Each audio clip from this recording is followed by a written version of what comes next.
आज हम जो कह पा रहे हैं कि 71 वर्ष हो गए उन सभी स्वतंत्रता संग्राम के सेनानियों को, क्रांतिकारियों को, जिन लोगों ने आज़ादी दिलाने के लिए अपना अपना योगदान दिया डायरेक्टली और इनडायरेक्टली, उन सभी का डीटीयू की तरफ से आज हम हृदय से नमन करते हैं।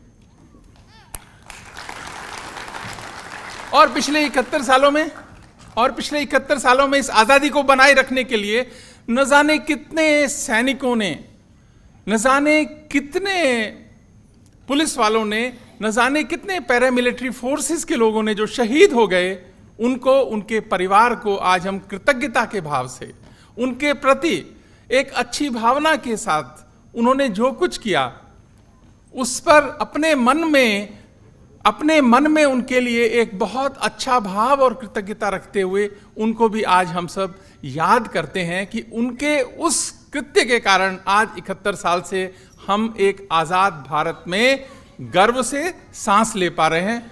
मैं समझता हूं कि हम सबका एक बहुत उनके प्रति अच्छा भाव रखने का कारण होना चाहिए और हम रखना भी चाहते हैं। उन सबको हृदय से नमन।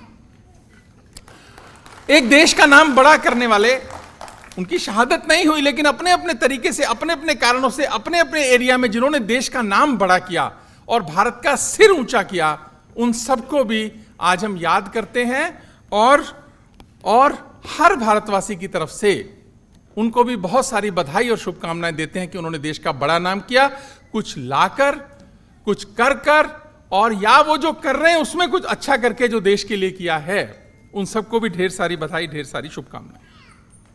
भारत, हम सब जानते हैं कि भारत एक बहुत पुरानी सभ्यता है, बहुत पुरानी सभ्यता है, ज्ञान की सभ्यता है, बहुत सालों तक ये जगत गुरु रहा, ऐसी सभ्यता है, सोने की चिड़िया की सभ्यता भारत रही। इसी कारण इतने सारे आक्रमण हुए, सोने की चिड़िया रही। 1800 वर्ष तक 36% का जीडीपी रखने वाली सभ्यता, संस्कार की सभ्यता, विचार की सभ्यता, उत्कृष्ट जीवन जीने की सभ्यता, करुणा की सभ्यता, संवेदना की सभ्यता, और ऐसे इस सभ्यता को बनाने वाले अपने सभी पूर्वजों को आज हम सब नमन करते हैं, याद करते हैं, उनके लिए कृतज्ञता का भाव रखते हैं कि आज 15 अगस्त का दिन उनको याद करने का दिन है। ये 10,000 साल से जो अविरल चली आ रही चीज है, जिसका भी जो योगदान रहा, और उस कारण हमें गर्व है हम सबको कि हम भारत का हिस्सा हैं और भारत में हमने जन्म लिया है। ये हमेशा हमारे लिए गर्व का कारण है। उन सबको भी बहुत सारी बधाई, ढेर सारी शुभकामनाएं। बलिदानी परंपरा के इस देश में न जाने कितने सपूत हुए, आप लिस्ट बनाएंगे तो न जाने कितनी है, कालखंड भी बहुत लंबा है, परंतु फिर भी कुछ नाम लूंगा जिनका ये देश हमको रोज कारण देता है कि हम यहां आए तो बहुत अच्छा है। ये चंद्रगुप्त का देश, ये समुद्रगुप्त का देश, ये चाणक्य का देश, ये अशोक का देश, ये पाणिनि का देश, ये विवेकानंद का देश, ये हरि सिंह नलवा का देश, ये राजा दाहिर का देश। अगर कुछ नाम हमको न मालूम हो कि उनका क्या कंट्रीब्यूशन था तो आज जरूर गूगल पे जाके मालूम करना बच्चों। जब मैं बोल रहा हूं पाणिनि का देश, विवेकानंद का देश, हरि सिंह नलवा का देश, राजा दाहिर का देश, राणा सांगा का देश, महाराणा प्रताप का देश, महाराणा रंजीत सिंह का देश, राम का देश, कृष्ण का देश, शिव का देश, हनुमान का देश, अर्जुन का देश, कर्ण का देश, बुद्ध का देश, महावीर का देश, शंकराचार्य का देश, रहीम का देश, कबीर का देश, नानक का देश, कर्ण का देश, बुद्ध का देश, राम प्रसाद बिस्मिल का देश, चंद्रशेखर का देश, भगत सिंह का देश, खुदीराम का देश, उधम सिंह का देश, तात्या टोपे का देश, रानी झांसी का देश, गांधी का देश, सुभाष का देश, तिलक का देश, गोखले का देश, सावरकर का देश, दयानंद का देश, महर्षि अरविंद का देश, वल्लभ भाई पटेल का देश। ऐसे न जाने कितने वीर इस देश ने देखे हैं। हम सबको प्रेरणा लेनी चाहिए कि उतना ना सही तो अपने जीवन में कुछ ना कुछ हम भी कंट्रीब्यूशन करें इस देश में, कि कल को जब कोई ये लिस्ट पढ़े तो हम में से कुछ लोगों का नाम हो कि ये उनका भी देश। ऐसे भाव को जगाने का दिन है ये 15 अगस्त। हमें गर्व है, परंतु फिर भी ये 600 साल की सभ्यता, 5000 साल में से 600 साल की ये सभ्यता जिसमें मैंने इतना अच्छा बोला और ये गुलाम रह गई, गुलाम रह गई। 15,000, 20,000, 25,000 लोगों ने आकर लूटा, लोगों ने हमको गुलाम बनाया। तो कुछ ना कुछ तो समस्या रही होगी। ऐसा फिर ना हो, ऐसा फिर ना हो। उन कारणों को समझने का दिन 15 अगस्त। आज 71 साल हो गए, तो 71 बार तो हमने समझा होगा, लेकिन बार बार उनको समझना कि ऐसा फिर ना हो, इसकी चिंता करने का भी यह दिन है 15 अगस्त। पहले भारत कैसा था? पहले भारत कैसा था? एक उदाहरण दूंगा, बहुत ज्यादा नहीं इस पे लूंगा। चीन का एक यात्री था फाइयान। फाइयान भारत आया तो वो पाटलिपुत्र गया, जिसको आज पटना बोलते हैं। कल सारे टेलीविजन पे आपको ध्यान होगा, एक भारत के स्वच्छ शहरों की लिस्ट आ रही थी, और स्वच्छ या जिन शहरों में रहने के लिए अच्छा है, दिल्ली हमारा थोड़ा पीछे रह गया, तो पटना को उन्होंने नीचे का स्थान मिला, नीचे से 5वां 6वां स्थान मिला। क्या हाल हुआ? तो मैं बता रहा हूं कि चीन का जो यात्री फाइयान पटना आया, पाटलिपुत्र आया, मगध का राज्य था उस समय, तो उस राज्य के अधीन एक छोटा राज्य था, उसकी राज्यसभा में वो गया। तो लिखता है कि वहां हुआ क्या राज्यसभा के अंदर। चीनी यात्री फाइयान, उसने डॉक्यूमेंट किया है, इसीलिए उसको कोट करता हूं। चीनी यात्री फाइयान ने कहा कि राज्यसभा में जब वो गया, राजा ने आदर से बिठाया, तो एक केस आया हुआ था। 2 किसानों का झगड़ा था। 2 किसानों का झगड़ा था। पहला किसान कहता है कि राजा को कि राजा साहब, मैंने इसको ये जमीन बेची थी अपनी 2 एकड़। अब जमीन मैंने इसको बेच दी, ये इसमें खेती कर रहे हैं। अब ये खेती कर रहे हैं, और उसमें से खेती करने में उसमें से क्या है, एक घड़ा सोने के अशरफियों का घड़ा निकला है। तो ये किसान मुझे कह रहे हैं कि ये आपका है। तो दूसरा किसान कहता है कि सर, मैंने इनसे जो खरीदा था वो खेत खरीदा था, सोना थोड़ी खरीदा था। इनके पास सोना इसके अंदर है, ये मालूम ही नहीं था, आज निकल आया तो इनका है, मेरा थोड़ी है ये।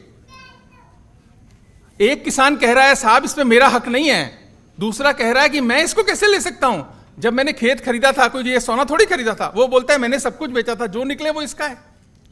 तो राजा के सामने प्रश्न था कि ये किसका सोना है।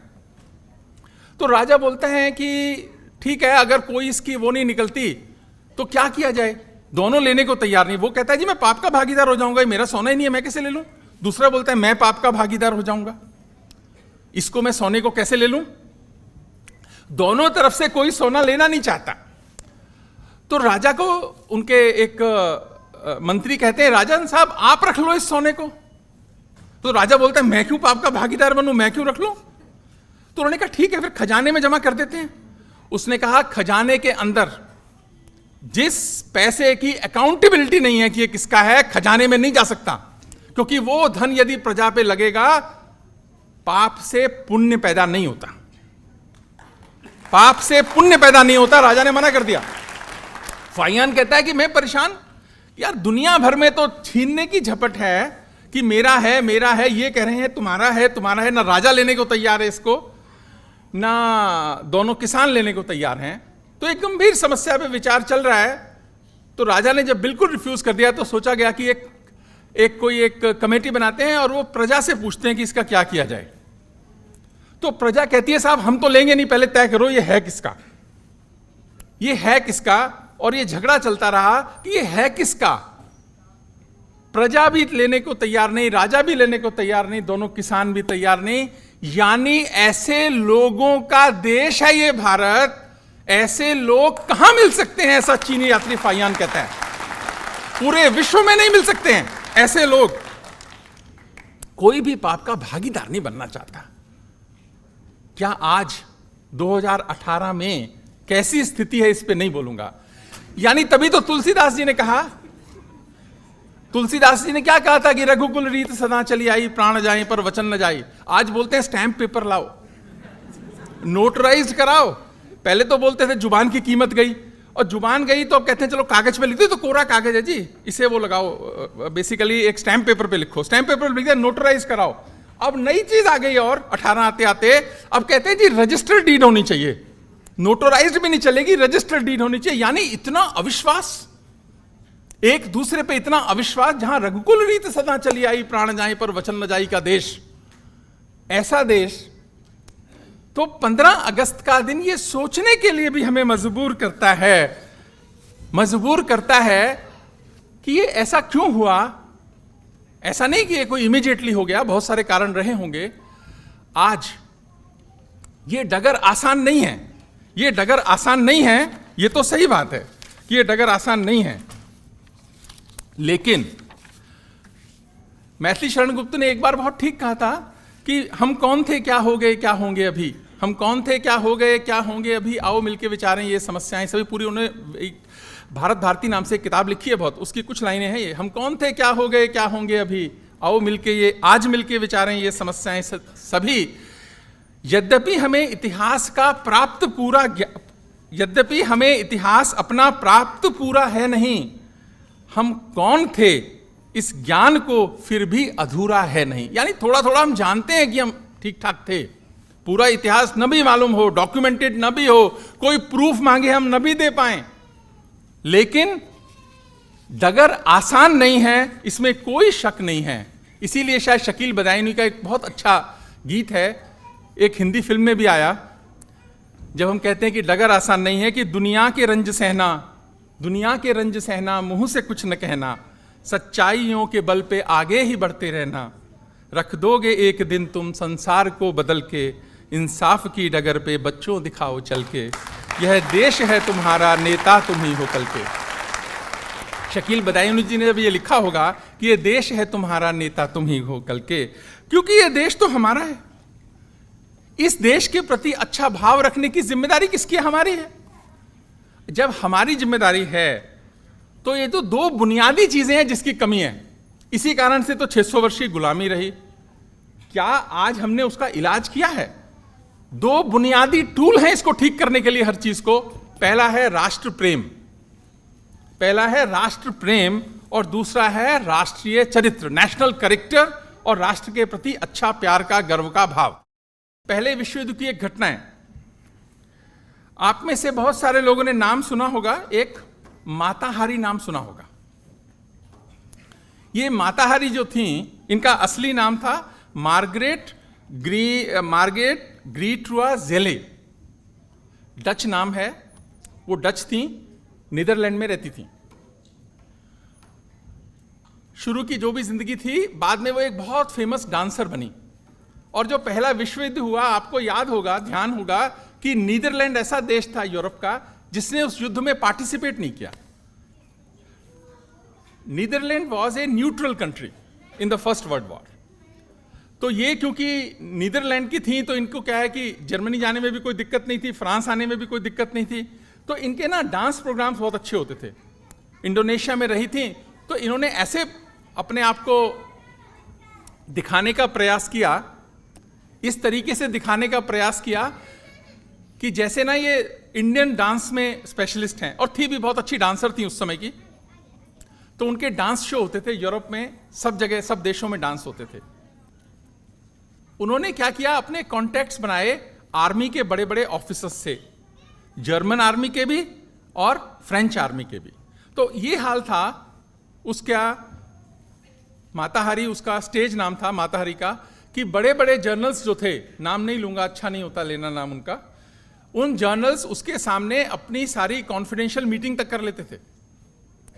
और वो माताहारी क्या करती थी, फ्रांस समझता था कि ये हमारी जासूस है। उन्होंने उसको सोचा कि, उसको बोला कि हम पैसे देंगे, आप इंफॉर्मेशन देना। तो फ्रेंच लोगों को कुछ इंफॉर्मेशन वो दे देती थी। जर्मनी वाले सोचते थे हमारी स्पाई है, वो सोचते थे हमारी स्पाई है, डबल एजेंट। अब ये सच किसी को नहीं पता वर्ल्ड में, आज भी इस पे हिस्टोरियंस अलग अलग राय रखते होंगे कि वो जर्मनी की जासूस थी या फ्रांस की जासूस थी या दोनों की जासूस थी। लेकिन क्योंकि दोनों के टॉप लीडरशिप जो थी आर्मी की, उसके सामने काफी बातें कर लेते थे, उस कारण से फ्रांस ये मानता है कि 50,000 लोगों की मृत्यु हुई माताहारी की गलत इंफॉर्मेशन के कारण, और फ्रांस को युद्ध में भारी नुकसान हुआ। और जब वो पकड़ी गई, उसके बाद ही ये इंग्लैंड और फ्रांस, जो फ्रेंड्स कंट्री बोलते हैं, ये वर्ल्ड वार 1 जीत पाए। अगर माताहारी रहती तो वो जीत नहीं पाते। और उसके बाद में फ्रांस में उसको सजा भी हुई, उसको ओपन फायर के साथ मारा गया। बेसिकली उसको गोलियों से मारा गया पब्लिकली। मैं जो बात कहना चाह रहा हूं, दोनों देशों की टॉप आर्मी लीडरशिप एक बहुत फेमस डांसर के सामने सारी बात कर सकती है। तो नेशनल कैरेक्टर क्या था?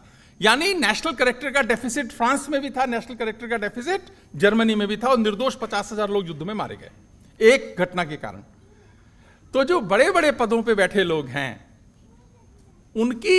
उनका राष्ट्रीय चरित्र, नेशनल कैरेक्टर के साथ कोई कंप्रोमाइज जब देश में हो जाता है तो उसका भारी नुकसान उठाना पड़ता है। हमने भी बहुत साल उठाया है।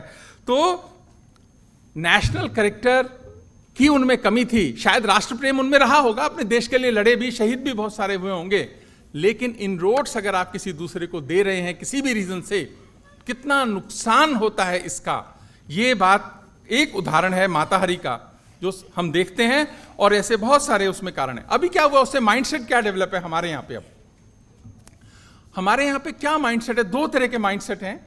एक है कि what can I give to the system and what can I take from the system.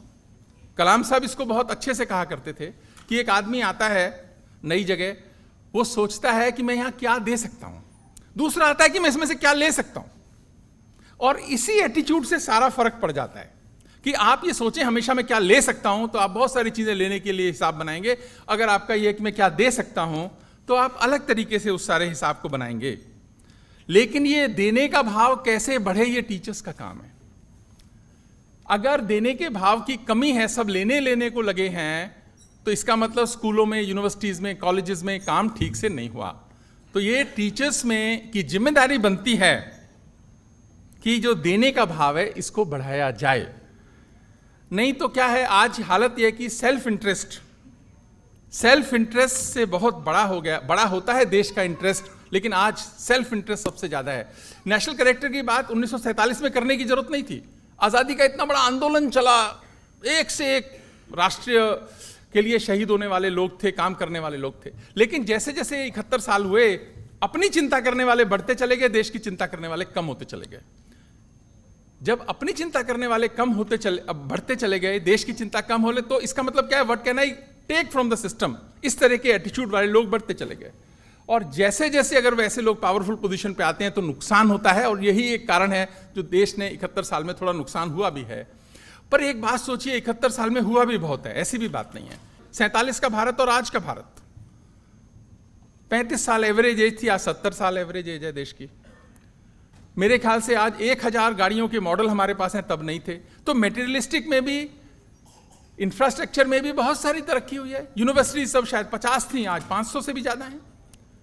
तरक्की तो खैर हमने बहुत की है, लेकिन इसको स्थायी रखने का जो काम है, हम सबका जो काम है, आगे बढ़ाने का काम है, अगर हमें राष्ट्र प्रेम और राष्ट्रीय चरित्र का भाव नहीं होगा तो ये प्रॉब्लम होगी। अदरवाइज होता क्या है, देखिए हम किसी ऑर्गेनाइजेशन में काम कर रहे हैं, यहां पे भी काम कर रहे हैं, देश की जगह ऑर्गेनाइजेशन का भी रेफरेंस अगर ले लेते हैं, कई बार किसी को क्या लगता है जी हम तो क्या है ऑटो रिक्शा चला रहे हैं, दूसरा BMW चला रहा है, उसमें मार देंगे तो नुकसान तो उस BMW का, हमारा क्या नुकसान है, हम तो ऑटो चला रहे हैं, हमारा तो कम नुकसान है। और शायद ना भी हो, अगले की BMW खराब हो जाएगी। ये बात तो ठीक है, हो सकता है BMW खराब भी हो जाए, पर लेकिन वो भाव तो अच्छा नहीं है ना। वो ऑटो चलाने वाले का भी तो भाव नहीं है कि सोचो कि हम ऑटो चला रहे हैं, नहीं। बात यह है किसी के प्रति दुर्भाव का भाव रखना, ये अपने आप में। और एक और बात है, आप देखो कितने लोग जानते हो विभीषण को, जानते हो सब लोग, सब जानते हैं विभीषण को। जयचंद को सब जानते हैं, सब जानते हैं। लेकिन पिछले 5000 साल में किसी मां ने अपने बच्चे का नाम विभीषण नहीं रखा और जयचंद नहीं रखा। यानी प्रीमियम इस बात के लिए नहीं मिल सकता कभी किसी को। 5000 साल के अंदर दगा करने वालों को किसी मां ने अपने बच्चे का नाम नहीं रखा है पिछले इतने सालों में। 5000 साल हो गए भारत में घटना को हुए, आपको कोई जयचंद नाम से नहीं मिलेगा, आपको कोई विभीषण के नाम से नहीं मिलेगा। शायद दुर्योधन के नाम से मिल भी जाए, मेरे को पता नहीं है वैसे, पर शायद मिल भी जाए, लेकिन ये नहीं मिलेगा। तो कविता तिवारी एक हिंदी की कवित्री, उन्होंने बहुत अच्छी पोएम कही है, उसकी 2 लाइन आपको बताता हूं। उन्होंने कहा कि विभीषण राम जी के भक्त थे, ये जानते सब हैं। राम जी के भक्त हनुमान जी भी थे, उनका क्या स्थान है हम सबके जीवन में, और राम जी के भक्त विभीषण भी थे। तो कविता तिवारी कहती हैं देखिए कितनी इंपॉर्टेंट बात है कि विभीषण राम जी के भक्त थे, ये जानते सब हैं, मगर जो देशद्रोही हो उसे पूजा नहीं जाता, मगर जो देशद्रोही हो उसे पूजा नहीं जाता। इसी कारण से ऐसा कोई हमें काम नहीं करना चाहिए जो देश के खिलाफ हो, ऑर्गेनाइजेशन के खिलाफ हो। अब राष्ट्र प्रेम की मैंने बात तो कही, इसका एक्शन पॉइंट क्या है? मैं टीचर हूं, मैं टीचर होकर यदि पढ़ाता नहीं हूं तो मैं क्या राष्ट्र प्रेम की बात करता हूं? उस बात का कोई मतलब नहीं है। वो कोरी बकवास, कोरी गप्पेबाजी के अलावा कुछ नहीं है। अगर मैं स्टूडेंट हूं, ठीक से पढ़ता नहीं हूं, बच्चे पीछे बैठे हैं, मैं ठीक से पढ़ता नहीं हूं, मैं अपना जो काम मुझे इस समय प्रेजेंट में मिला है उसको अच्छे से नहीं करता हूं, मैं कहूं मैं बहुत बड़ा देशभक्त हूं, तो उस बात का कोई प्रभाव नहीं। वो तो अपने आप में आपने एक दुनिया बना ली जिसमें आप रह रहे हो। यानी जो काम आपके पास है उसको अच्छे से करना, सच्चे तरीके से करना, सबके हित में करना, देश के हित में करना, यही राष्ट्र प्रेम है। इसीलिए एक हिंदी की पिक्चर आई थी, उसकी एक बहुत अच्छी कविता है, मुझे बहुत पसंद है। यानी हर लाइन जो उसकी है वो जीवन जीने का एक तरीका है कि इतनी शक्ति हमें देना दाता, मन का विश्वास कमजोर होना। इतनी शक्ति, एक एक पंक्ति में जीवन जीने का तरीका है कि इतनी शक्ति हमें देना दाता, मन का विश्वास कमजोर होना। हम चले नेक रस्ते पे, हमसे भूल कर भी कोई भूल होना। हम चले नेक रस्ते पे, हमसे भूल कर भी कोई भूल होना। दूर अज्ञान के हों अंधेरे, तू हमें ज्ञान की रोशनी दे। हर बुराई से बचते रहे हम, जितनी भी दे भली जिंदगी दे। बैर होना किसी का किसी से, भावना मन में बदले की होना। हम न सोचें हमें क्या मिला है, हम न सोचें हमें क्या मिला है। हम ये सोचें किया क्या है अर्पण, फूल खुशियों के बांटें सभी को। सबका जीवन ही बन जाए मधुबन, अपनी करुणा का जल तू बहाकर कर दे हर मन का पावन ये कोना। इतनी शक्ति हमें देन दाता, मन का विश्वास कमजोर होना।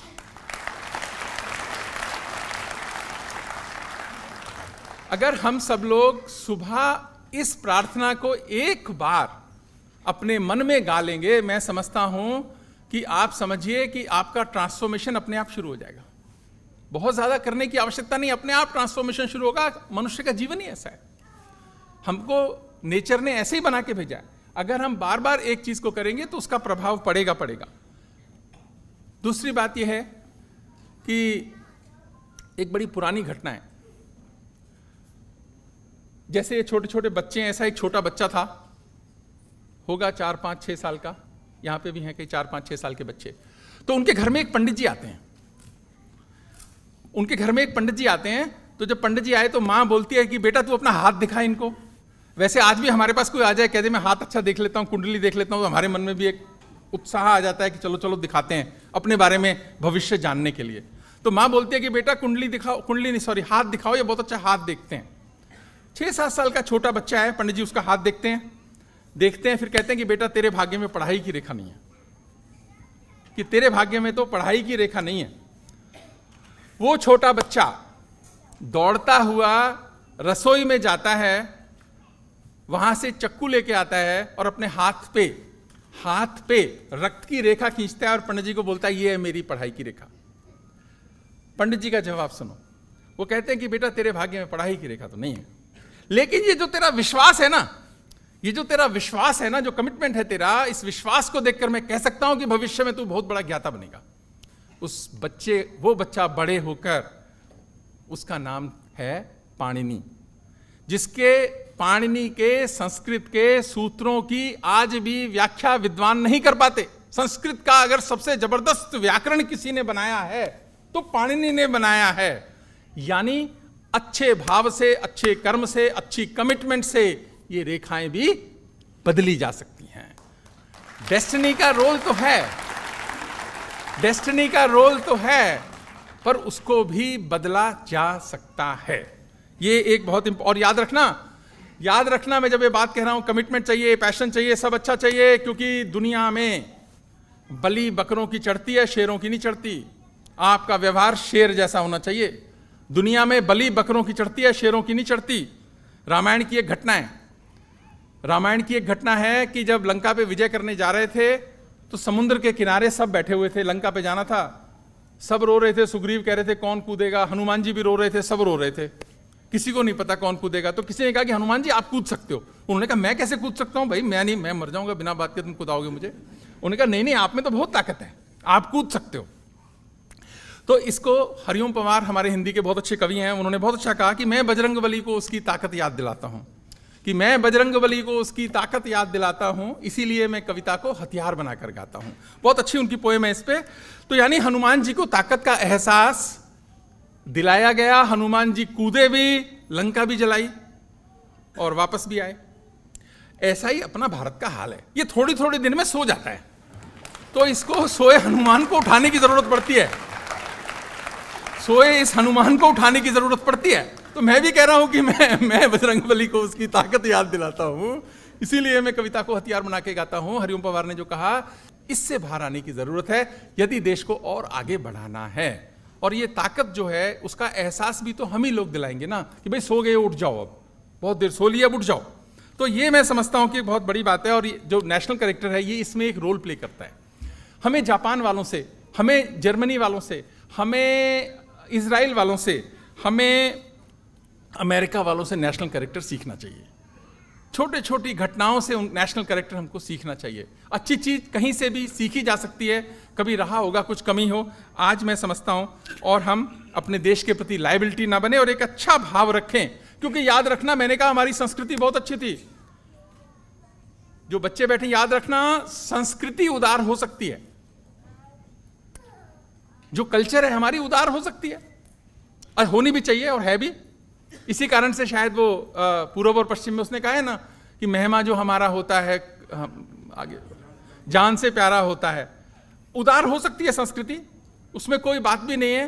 अटल बिहारी वाजपेयी ने कहा कि शरणागत की रक्षा की है हमने अपना जीवन देकर, तो वो कोई बात नहीं, अच्छी बात है। संस्कृति उदार हो सकती है, धर्म भी उदार हो सकता है, होना भी चाहिए, है भी।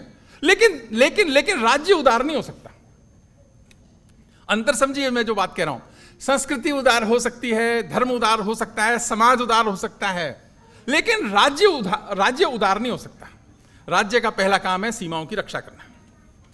राज्य का पहला काम है, राज्य को देश से आप रिप्लेस कर लीजिए, देश का पहला काम है सीमाओं की रक्षा। तो देश उदार नहीं हो सकता, क्योंकि देश का धर्म है सुरक्षा, सम्मान, सदाचार की रक्षा करना। क्योंकि एक मैंने पिछली बार भी शायद शमशेर गर्ग जी की एक कविता है बहुत अच्छी, वो कहते हैं कि देश नहीं होता केवल सीमाओं से घिरा मकान, देश नहीं होता केवल सीमाओं से घिरा मकान, सज्जन सीना ताने चलते वही हुआ करता है देश। यानी सज्जन लोगों की सुरक्षा देने का काम देश करता है। तो देश उदार नहीं हो सकता, समाज उदार हो सकता है, लोग उदार हो सकते हैं और होने भी चाहिए, ये एक बात है। और ये सब करने के लिए क्या है, त्याग की भावना चाहिए। एक बहुत बड़े पुराने वकील हुए हैं, आप में से बहुत सारे लोग उनका नाम जानते भी होंगे, आजादी में भी उनका योगदान रहा, देशबंधु चित्तरंजन दास। अच्छे वकील थे देशबंधु चित्तरंजन दास। उन्होंने महर्षि अरविंद का केस लड़ा, जिसको कि बोला जाता है मानिक तल्ला बॉम्ब केस और अलीपुर बॉम्ब केस। जब बड़ौदा से महर्षि अरविंद गए और वहां पर वो पकड़े गए या पकड़ लिए गए उस केस में, तो चित्तरंजन दास जी ने उनका केस लड़ा। बहुत अच्छे वकील थे, नामी वकील थे, और क्रांतिकारियों के काफी केस लड़ते भी थे और पैसा वैसा भी नहीं लेते थे। इसी प्रोसेस में क्या हुआ, उन पे बड़ा कर्जा हो गया और किसी महाजन से पैसे लिए थे 5,000 रुपए। अब 5,000 रुपए उस जमाने में रकम भी बड़ी थी, तो महाजन साहब उनके पास थोड़े थोड़े दिन में आ जाते थे कि भैया पैसा वापस करो। तो वो कहते थे अभी तो मैं बिजी हूं, मीटिंग में हूं, कुछ देश का काम चल रहा है, तो मैं बाद में दूंगा। तो जब ये 5-7 बार हो गया, तो और क्योंकि उन दिनों ये महर्षि अरविंद का केस चल रहा था, तो चित्तरंजन दास जी का बहुत सारा वक्त उसमें जाता था। वैसे भी क्योंकि क्रांतिकारियों के इतने सारे केसेस वो लड़ते थे, तो एक दिन क्या हुआ, वो महाजन सुबह सुबह आया कि सर मैं तो आज 5,000 रुपये दे दो। तो उनके सर्वेंट ने कहा कि साहब बिजी हैं, मीटिंग चल रही है, बाद में देखेंगे। तो उसने कहा मैं आज तो नहीं जाने वाला, तो उनकी वो ड्राइंग रूम में ही बैठ गया। तो थोड़ी देर बाद एक तहसीलदार आए, तो नौकर को उन्होंने कहा कि साहब फ्री हैं क्या? उन्होंने कहा नहीं आज तो फ्री नहीं है, वो ऐसे ऐसे चल रहा है, सारा वो मामला चल रहा है, सीरियस मामला है, तो नहीं मिल पाएंगे। उसने कहा मैं ना एक केस मेरा बड़ा जरूरी हो गया, 50,000 रुपये दूंगा, ये केस ले लो। वो अंदर गए, उसने कहा साहब ने कहा कि नहीं हो सकता। उसने कहा जी मैं 1 लाख रुपए दूंगा। फिर मैसेज आया जी नहीं हो सकता है, मेरे पास वक्त ही नहीं है। उसने कहा मैं 2 लाख रुपए दे दूंगा। चित्तरंजन दास जी बाहर नहीं आए, मैसेज दिया कि मैं जो है ये केस नहीं ले पाऊंगा क्योंकि मैं एक और उसमें बिजी हूं। और तो ये मैं ले नहीं पाऊंगा, मेरे पास वक्त ही नहीं है, इस समय इस काम में मैं व्यस्त हूं। आप ये देखिए, वो जो महाजन बैठा था 5,000 रुपये लेने वाला, वो वहीं रोने लगा और अंदर गया और चित्तरंजन दास की बोला कि महाराज माफ करें, मैं आपको तंग करता था 5,000 रुपये के लिए, आप तो 2-2 लाख रुपए के केस छोड़ देते हो, एक आधा केस मेरा कर लेते तो मैं सोचता था 5,000 रुपये मिल जाएंगे, क्या खास बात है, लेकिन आपका तो तरीका ही अलग है। तो चित्तरंजन दास ने कहा नहीं, ये बात नहीं है, मैं ये धरती नहीं छोड़ूंगा जब तक तुम्हारे 5,000 रुपये नहीं दे दूंगा, आप वो चिंता मत करो, मैं 5,000 रुपये दूंगा। कहता नहीं साहब, मुझे नहीं चाहिए 5,000 रुपये। जब वो जो व्यक्ति ऐसा हो सकता है, मैं भी तो अपना योगदान कर सकता हूं 5,000 का। उन्होंने कहा आपका योगदान यही है कि आपने ऐसा अच्छा सोचा, किसी और को करना, मैं तो कोई केस लेके 5,000 दे भी दूंगा, तब तक ये धरती नहीं छोड़ूंगा, ये प्रॉमिस है मेरा। यानी 2 लाख का केस छोड़ने वाले, 5,000 के कर्ज में दबे व्यक्ति, महर्षि अरविंद का केस और दूसरे क्रांतिकारी जो केस फ्री लड़ा, और आपको बहुतों को पता भी नहीं होगा कि उनका घर उस प्रोसेस में नीलाम हो गया। इस कैरेक्टर के लोग और आजादी के लिए काम करने वाले लोग जब आए और सबने अपने अपने तरीके से उसको योगदान दिया। एक अंतिम बात करूंगा कि आपको ध्यान होगा, नेताजी सुभाष चंद्र बोस जर्मनी गए थे और जर्मनी से फिर जापान जाना था। तो फरवरी 1943 में जब जापान के लिए निकलने लगे तो उनकी पत्नी दुखी हो गई, क्योंकि उनको भी मालूम था कि अब इनको वापस तो आना नहीं है। जब वो पनडुब्बी से निकले, उस समय की घटना है, तो किसी ने बहुत अच्छे से कहा, तो सुभाष बोस ने अपनी पत्नी को क्या कहा होगा, तो उसको किसी ने कविता में बहुत अच्छी बात लिखी। उन्होंने कहा कि इतना ही था साथ हमारा। जब पत्नी रोने लगी तो उन्होंने कहा कि इतना ही था साथ हमारा, रुक नहीं सकता जाना है, इतना ही था साथ हमारा, रुक नहीं सकता जाना है, सदियों से गुलामी झेल रही जो उसका कष्ट मिटाना है। सच तो ये है कि तुझसे ज्यादा भारत माँ मुझको प्यारी है, पति धर्म अगले जीवन, अभी पुत्र धर्म निभाना है। अभी इतना ही था साथ हमारा, इतना ही था साथ हमारा, इतना ही था साथ हमारा, रुक नहीं सकता जाना है। यानी इतनी अच्छी भावनाओं के बाद जो आज़ादी आई हो, न जाने कितने लोगों की कारण से आज़ादी आई हो, हम सब भारत के बच्चों की जिम्मेदारी बनती है कि इसको आगे ले जाने का काम करें। जिसका जो काम है वो करें, जिसका जो काम है वो करें, देश के प्रति अच्छा भाव रखें, क्योंकि हम सब चाहते हैं भारत शक्तिशाली बने, बनेगा, भारत समृद्धशाली बने, बनेगा, भारत ऊर्जावान बने, बनेगा, भारत जगत गुरु बने, बनेगा। पर ये बनेगा तो तब जब हम सबका योगदान होगा, एक ही डायरेक्शन में होगा, और हम ऐसा कोई काम नहीं करेंगे जो इस देश के खिलाफ हो। ऐसा आप सबसे प्रॉमिस मांगते हुए मैं मानता हूं यही 15 अगस्त की सार्थकता होगी। आप सभी को ढेर सारी बधाई, ढेर सारी शुभकामनाएं।